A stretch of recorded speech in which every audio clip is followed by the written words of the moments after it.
2. Il reste donc, en seulement 8 ans, à faire à peu près l'équivalent du chemin, même un peu plus, 30% de réduction en 8 ans.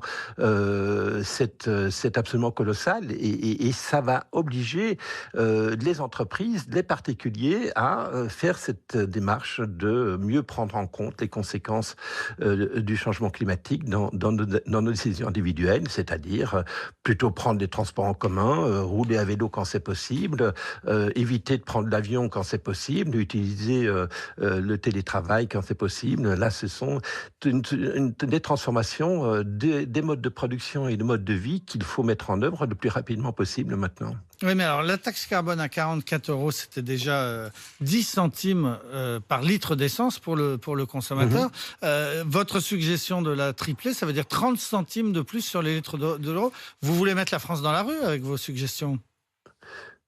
En fait, il faut bien réaliser que la taxe carbone ne fait que révéler la réalité des efforts qu'il va falloir faire. On peut décider de ne pas augmenter la taxe carbone et plutôt obliger les gens à faire ceci, obliger les gens à faire cela, des producteurs à produire de l'acier sans émettre de CO2, qui va augmenter le coût de l'acier de 30%. Tout ça, ça se retrouvera d'une façon ou d'une autre dans le pouvoir d'achat des ménages qui sera amputé d'autant. Quand vous augmentez les coûts de production, vous réduisez le pouvoir d'achat des ménages parce que les prix des biens et services vont être plus élevés. Et ça, c'est équivalent, sauf que ça se voit un peu moins. Je vous donne juste un exemple.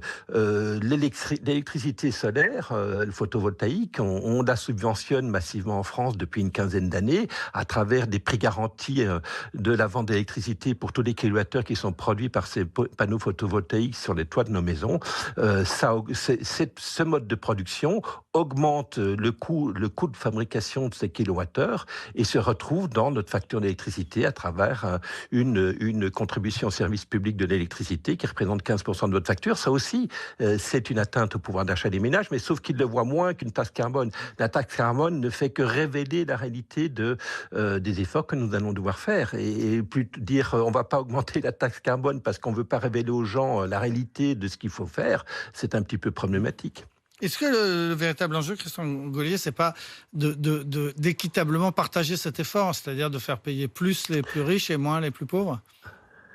Alors, ce qu'il faut faire, c'est que tout le monde soit confronté au même prix du carbone, donc à même niveau de taxe, pas d'exemption, ni pour les taxis, ni pour les agriculteurs, ni pour les gens qui prennent l'avion, mais plutôt utiliser une partie de ce revenu fiscal engendré par cette taxe carbone pour compenser, voire surcompenser les ménages les plus modestes. Et ça, on peut le faire à travers un chèque vert au 1er janvier qui va vous faire, pour ces catégories sociales, un montant qui va potentiellement dépasser le surcoût d'aller acheter l'essence à la pompe ou le fioul domestique chez votre distributeur tout au long de l'année qui va s'écouler ensuite. Et donc, vous voyez que on peut à la fois envoyer le bon signal prix à l'ensemble des agents économiques, consommateurs et producteurs, en mettant en place une taxe carbone, tout en protégeant les ménages les plus vulnérables des effets de ces